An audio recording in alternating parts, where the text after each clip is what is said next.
Welcome to the She's Just Not That Into You podcast, where we're redefining female experiences and prioritizing female perspectives. I'm Rianne. And I'm Jiyun. We are two friends with global background, sharing our multicultural experiences and discussing everything that sparks our passion. Every week, we have honest, intimate conversations that we hope will inspire and empower not only each other, but women everywhere.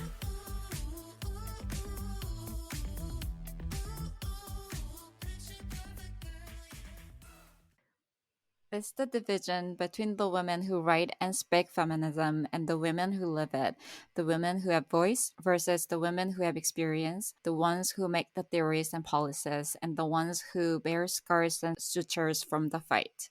So this is the quote from the book that we are about to discuss today, which is Against White Feminism by Rafia Zakaria. Welcome to our second book club. Rian, do you want to jump in and start by sharing what white feminism means? Yeah, hi everyone. So excited to talk about this book today. I just wanted to start by sharing what the book's definition of white feminism is. Mm-hmm. I'm just going to read the opening passage. A white feminist is someone who refuses to consider the role that whiteness and the racial privilege attached to it have played and continue to play in universalizing white feminist concerns, agendas, and beliefs as being those of all of feminism and all of feminists. You do not have to be white to be a white feminist. It is also perfectly possible to be white and feminist and not be a white feminist. The term describes a set of assumptions and behaviors which have been baked into mainstream Western feminism rather than describing the racial identity of its subjects.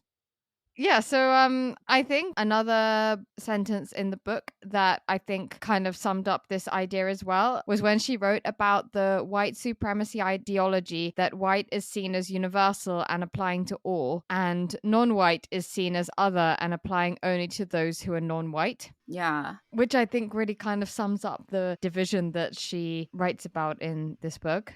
So actually, I wanted to ask you, having read the book, do you agree with the book's stance on white feminism? Yeah, of course.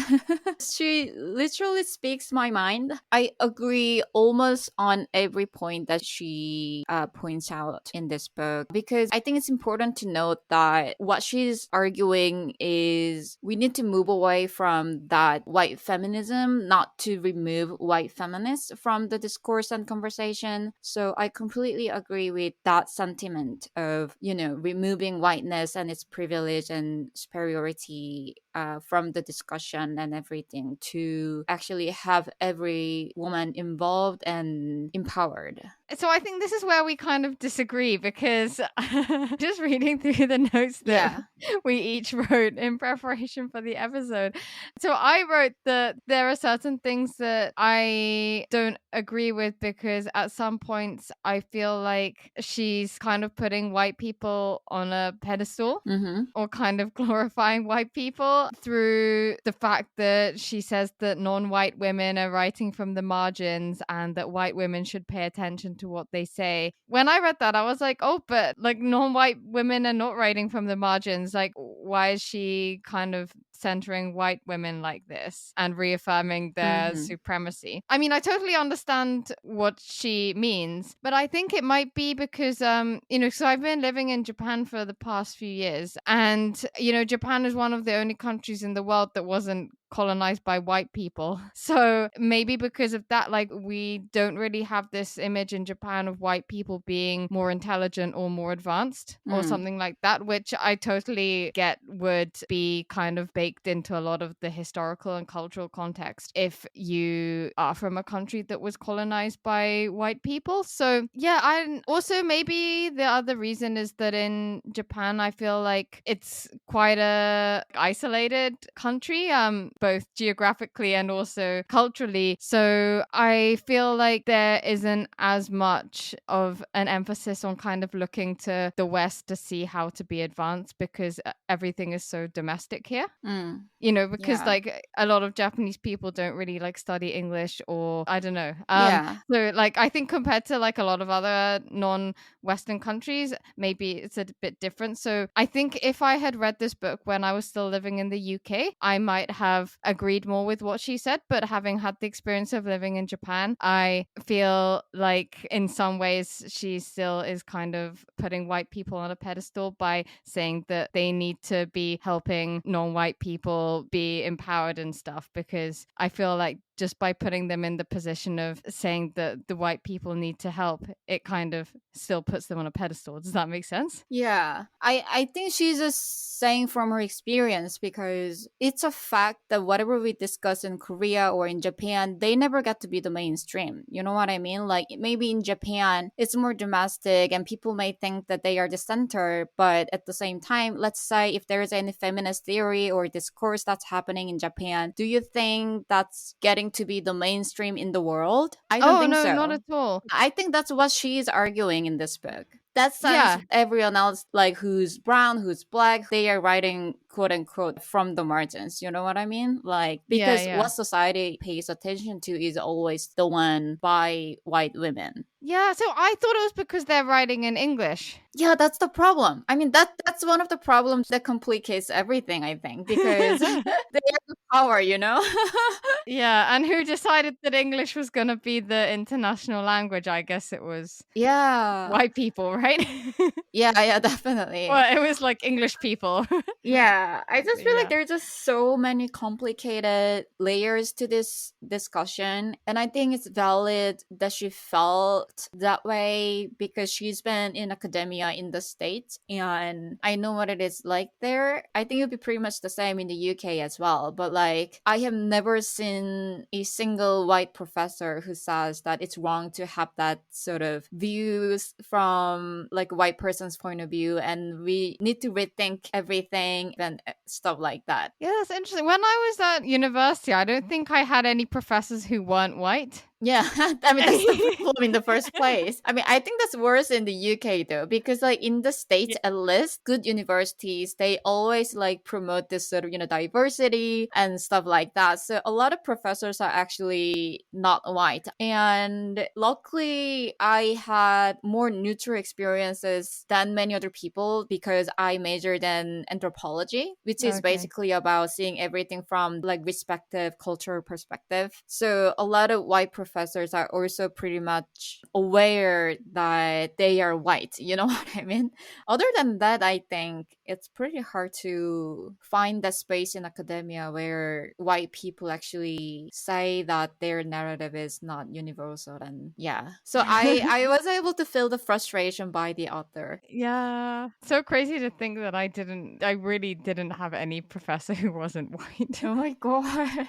So Brian, what was your favorite part of the book? So mine was when she talks about how she doesn't think that sexual freedom should be the main part of feminism, which is exactly what we've been talking about a long time when Yeah. it comes to how we Yeah. don't like how Western feminism is so focused on sexual empowerment and nothing Right. else. I really like that chapter as well. Yeah, the historical and political context behind why sexual freedom became such a big part of Western feminism was so shocking to read Yeah. about. And Mm-hmm. you know, the fact that this type of sexy feminism, as she calls it, became Right. mainstream just because it was marketable and Mm-hmm. perfect for our consumerist society was just really crazy. And then, like, obviously, she uses, for examples, Cosmopolitan magazine and also the TV show Sex and the City. Right, And right. yeah, it's just so true. And I really liked what she said about how Sex and the City traffics in the myth that sexual liberation was discovered by pioneering white women who like high heels and date emotionally Right. unavailable men. Yeah. I feel like Western Yeah. feminism is still there, still hasn't really advanced from that. Oh no, not at all. And then like she was even saying about how like in a lot of other cultures around the world, like for example in India, people actually were very sexually free until the Yeah. British went and colonized them and imposed their values on them about, you know, being Mm-hmm. sexually reserved and conservative and everything. And then now suddenly there's this whole kind of new narrative that women everywhere through all time were sexually repressed until white women discovered female sexual pleasure and set about teaching it to the rest of the world's women. Right. Because I know that in Japan as well, it was actually really common in the past for women to have a lot of sexual freedom until, or not just women, but men as well. And things kind of became more conservative when Japan was forced to open its borders to the West in the kind of mid 1800s. And then Japan started thinking that they had to kind of become a bit more Western. And then, so this was like the whole time period called the Meiji Restoration. But it was then when they started adopting more conservative views about what was sexually appropriate and not, which were in line with like the Western beliefs at the time. So, you know, it's actually like the Western people who've only recently become sexually empowered, but then they're acting like they were the first ones to discover it. Yeah, and they ruined everything in Japan. I feel like this, like, sexual empowerment and sexual freedom, like the whole discussion behind it, is really layered and complicated. I feel like no matter how in control we are, the end result is always us being objectified. But at the same time, there's this really narrow heteronormative assumption that it's always straight men doing the objectifying when we have this sort of sexual freedom and sexual empowerment discussion. And when we talk about the male gaze and everything, it's always about straight men looking at women in a sexual way, right? And I feel like this discussion in the book as well, it really focuses on this heteronormative idea. Like, for example, like if a woman objectifies another woman, does that also reinforce sexism? Like, is it also the same thing? I don't think so. And the author also points out that she agrees with sexual liberation as an essential portion of liberation in general, but she just isn't convinced that it's the whole discussion of feminism, which is true. So I think the sexual liberation should be just part of the feminism, not the whole of feminism. Yeah, and I really liked what she said about how she thinks that it's also problematic how women now kind of feel pressure that in order to be a proper feminist, they have to be sexually free as well, right? Well, actually, she wrote that women went from being sexual objects to sexual subjects, but then their subjectivity is under control too. So I really liked what she said about how women should be able to choose to be either, you know, sexually promiscuous or not sexually promiscuous as they want. Because, you know, like even if they personally don't have any problem with sexual freedom, not everyone actually wants to put that into practice in their everyday lives in the way that the women in Sex and the City do, for example, right? Yeah. It's almost like they force us to be sexually promiscuous in America. Yeah, exactly. So like I really liked how she said that like you don't actually have to be sexually promiscuous to be a feminist, right? Right. I really liked it when she shared her experiences of having the pressure in class when she sort of had to overshare her like sexual experiences with her classmates, you know. And then I really liked when she was kind of joking about delivering a Muslim vagina monologue. Oh yeah. It was hilarious. Because like you had said you at college you also had the we had the vagina monologue. Yeah. Yeah, me too. It was back in the days, vagina monologue, that was the most radical sort of feminist activity on campus, you know? And it's just I think the vagina monologues just perfectly summarize what is wrong with Western feminism. Right. Yeah, so basically she even said that in terms of the historical context behind why sexual freedom became such a big part of Western feminism, it was really interesting how she said that previously there was this other strand of Western feminism that was a lot more radical and, you know, it was a lot more political and it was all about how women should come together in solidarity and fight for political causes together. But then the other strand of feminism ended up becoming more mainstream, which was the one which was about, you know, being sexually free and everything, just because that was more marketable and it was going to be more lucrative, I guess. Yeah. Yeah, so shocking.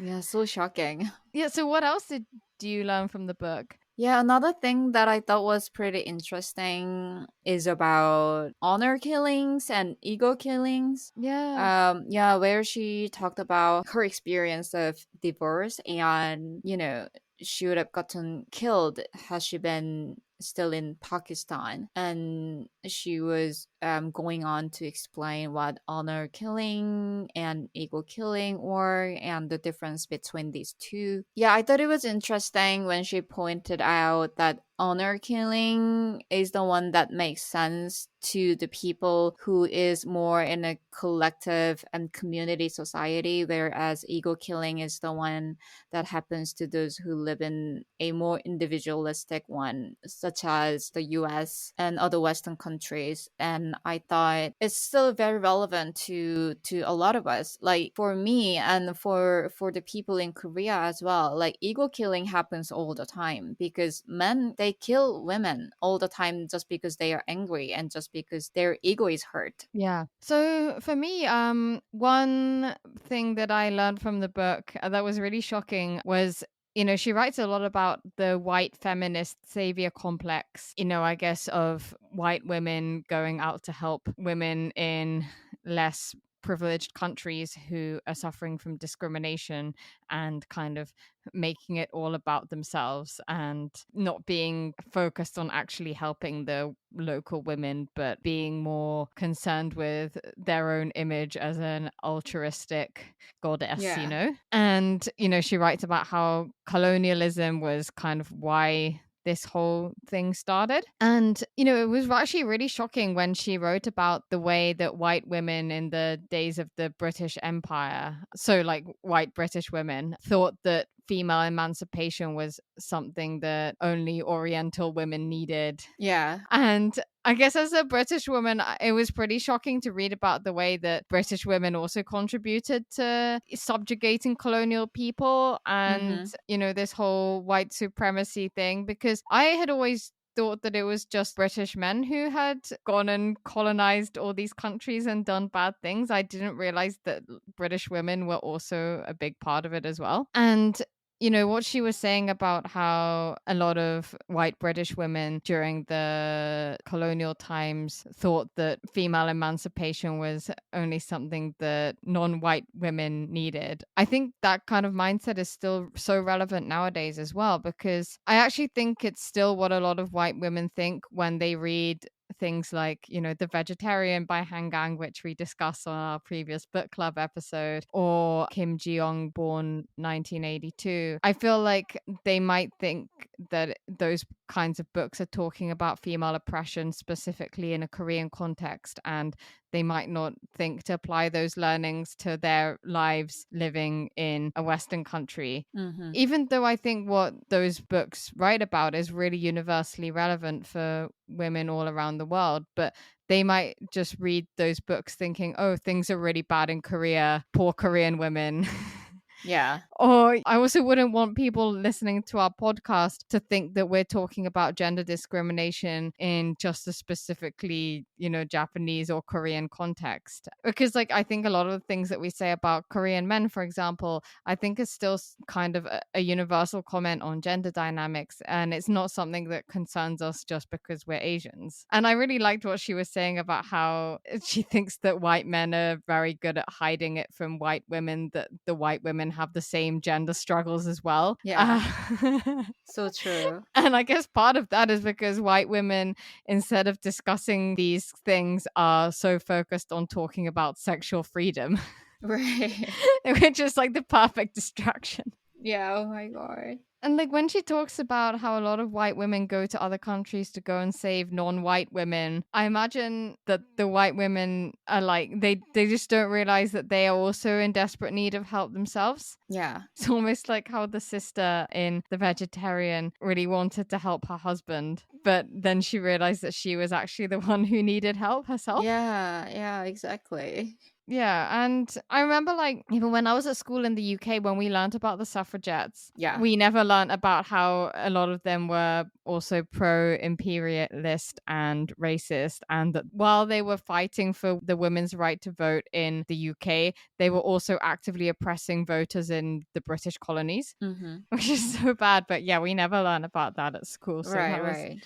pretty Yeah. shocking to read about as well. And she also wrote about how a lot of aid programs directed to helping women in developing countries don't actually help or empower the people in need, because a lot of the times they never actually think to ask the local women what they actually need. I think it was interesting to read that in relation to our episode that we did with Sarah Abdu about the work that she did in Bolivia, because she was really conscious about how, as a white woman, she needed to actually be helpful and, get in touch with what the local women actually needed. Yeah. Yeah, so that was interesting. But I think by complaining that white feminists don't really do enough to help or empower women of other races, that was kind of where I felt like she was putting white people on a pedestal by investing them with the power to help if they could. Because I think the reality is that I don't really know if they can help, and I don't really know what gives them the resources to be saviors other than their white skin. If she were to say that it's because they're more wealthy, then I totally agree with that. But I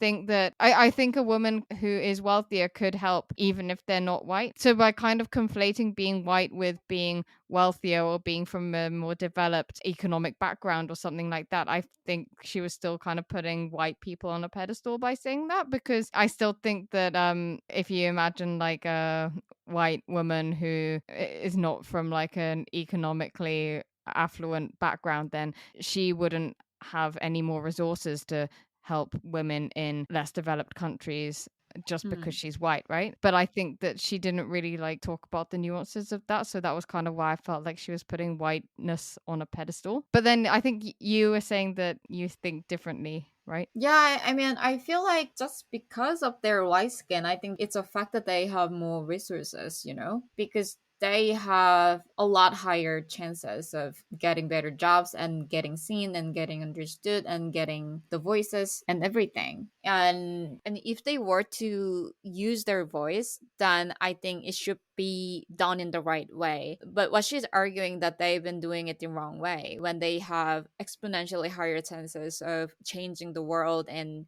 voicing up their opinions and everything. But I agree at the same time that they need to focus on their own problems as well.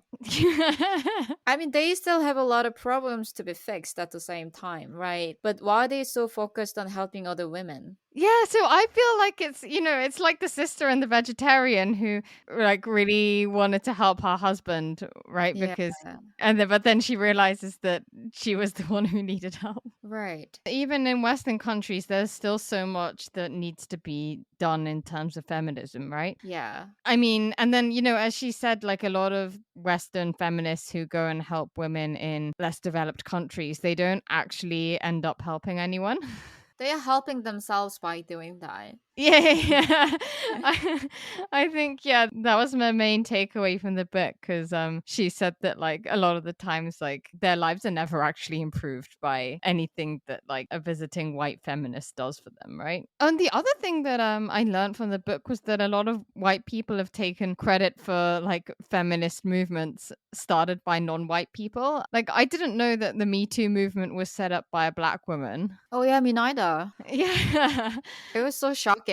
And then she even said that in 1866, black women had kind of already started the Me Too movement when they testified in Congress about being gang raped. Yeah. Yeah, and then like she also talks a lot about how in some other countries women were a lot more advanced with feminism than Western countries were at the time, but then Western countries kind of like discovered those things later on and then took credit as if they'd invented them themselves, like the sexual freedom thing as well. Yeah. Yeah, and also another thing that was really interesting about the book was that it made me question a lot of things because she talks about FGC, female genital cutting, which I had always only ever heard about as FGM, female genital mutilation. And, she talks about how it's kind of like a cultural thing, which is kind of almost similar to getting a boob job or like some kind of plastic surgery, because they're both things that women do that kind of harm their body, but it's because they need to fit our patriarchal society's beauty standards or expectations for how women should look, which means it all, comes down to the same thing. And then even like foot binding in China, I remember learning about it in school, and the teacher was saying that it's like so barbaric and stuff. But then, as you said, like when you think about women in Western countries getting plastic surgery or, injecting needles into their skin and stuff, it's actually pretty much a similar thing. Yeah. But I think the Western people would say that it's not similar because, foot binding was done by force, or like, the female genital cutting is done by force or whatever. But then, like, I think she was saying, like, is getting a boob job really a choice? Because, like, it seems like, in our individualist Western society, it seems like a choice. But actually, like, the women who choose to do it, it's because of, like, the social conditioning and all the advertising and everything and the media that makes them think that it's a choice when actually it's not really a choice.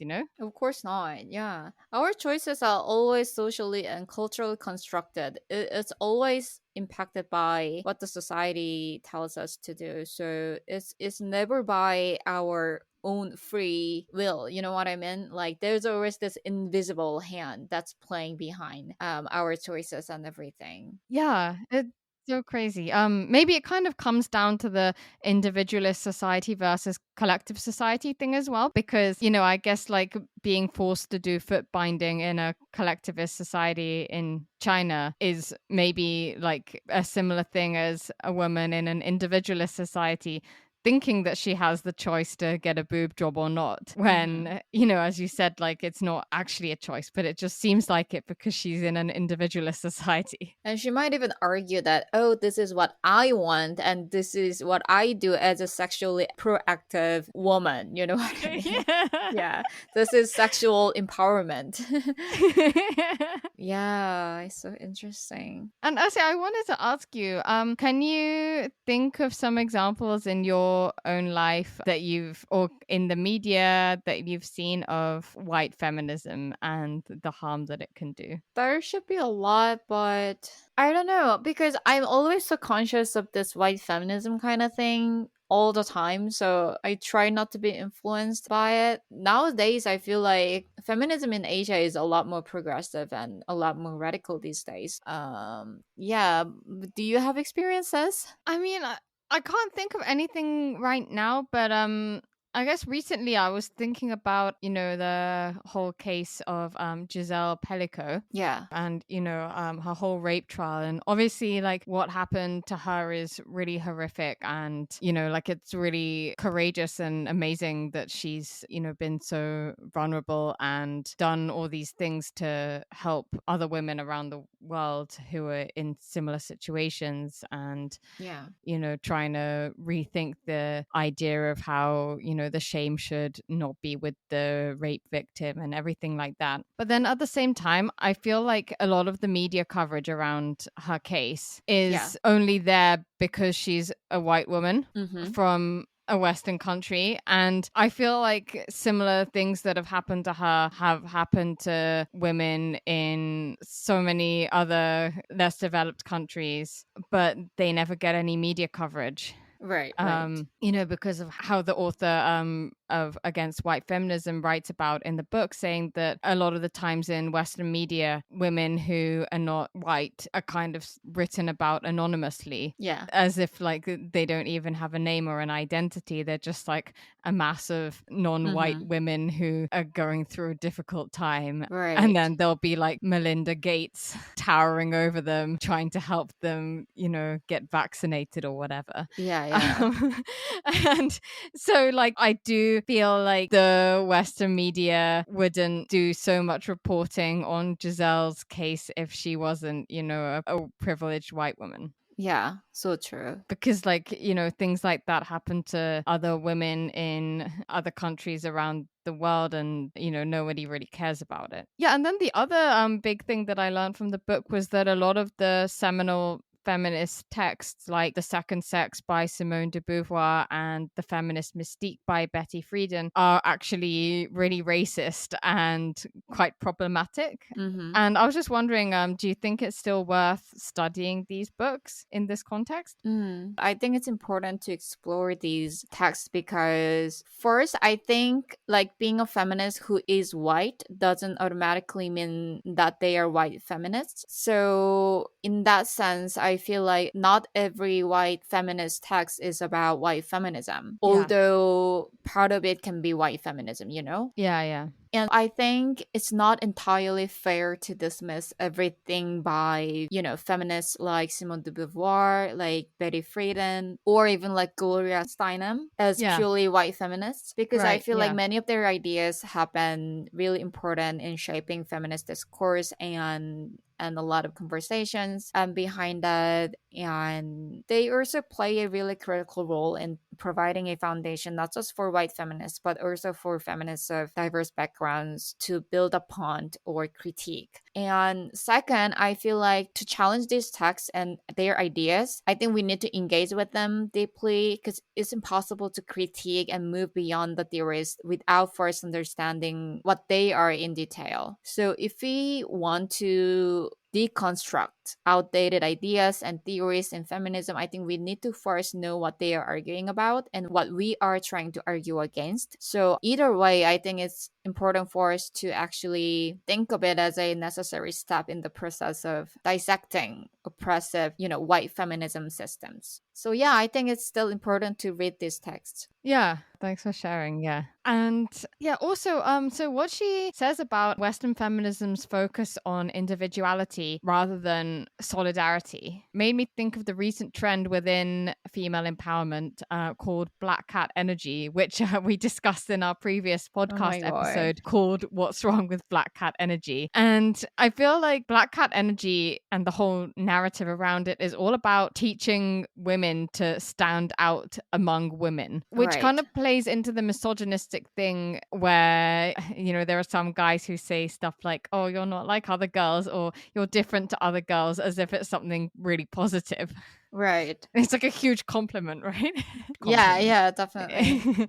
And I feel like the whole Black Cat Energy thing is about, you know, like teaching women to be different from other women and, you know, get the guy to choose you instead of the other women, you know? And I feel like instead of encouraging us to stand out among other women and not be like other women and kind of encouraging us to compete with each other, we should be focusing on sisterhood and solidarity instead, which is how the real feminist achievements have been made. You know, like the suffragettes who managed to get the vote for women and stuff like that. Yeah, and speaking of which, I remember she pointing out the fact that a lot of white feminists and a lot of white women actually think that what they've been achieving is solely on their own terms, and everything is Yeah. about, oh, I did this, you know, by myself and I deserve everything. I earned it. But at the end of the day, a lot of the time it's not. Like, it's built upon the sacrifices of a lot of other women who are not white and everything. Yeah, like Sheryl Sandberg's book, Lean In, gets criticized Mm-hmm. in Against White Feminism, but Sheryl Sandberg is such a epitome of individualist feminism because Yeah. she's all about, you know, how to stand out among other women and how to get ahead by yourself kind of thing. Mm-hmm. Mm-hmm. And yeah, I think, you know, this whole thing of kind of encouraging women to stand out and make their own way and everything means that we're still putting men on a pedestal because, you know, it's just like how we talked about in the Black Cat Energy episode, which is that kind of thinking puts women in the position of being picked out by a man as if we're just like objects waiting around for men to choose us, right? Yeah. But then, yeah, from the book, I learned that an individualist focused society is much easier to market to and sell to as well, right? Mm-hmm. Mm-hmm. Which is kind of ultimately what a lot of the Black Cat Energy energy preachers are doing, because a lot of the times they're kind of trying to encourage women to buy their online course to learn about how to master black cat energy and get ahead of other women and, get the best man or whatever. Yeah, it's such a vicious cycle because on average, women make a lot less money than men, and we are using that money to buy courses like that, Black Cat Energy courses, to be more appealing to men, which is Oh really my God. problematic. And I'm not sure if this term is like getting recognition in the West as well, but we call this kind of stuff in Korea like pink tax. Oh, yeah. But yeah, it's really nice to see women in non-Western countries working together in solidarity. Like, for example, in our episode that we did with Camilla, where we talked about abortion rights in Argentina, that kind of thing was only achieved through women working together as sisters, right? Mm-hmm.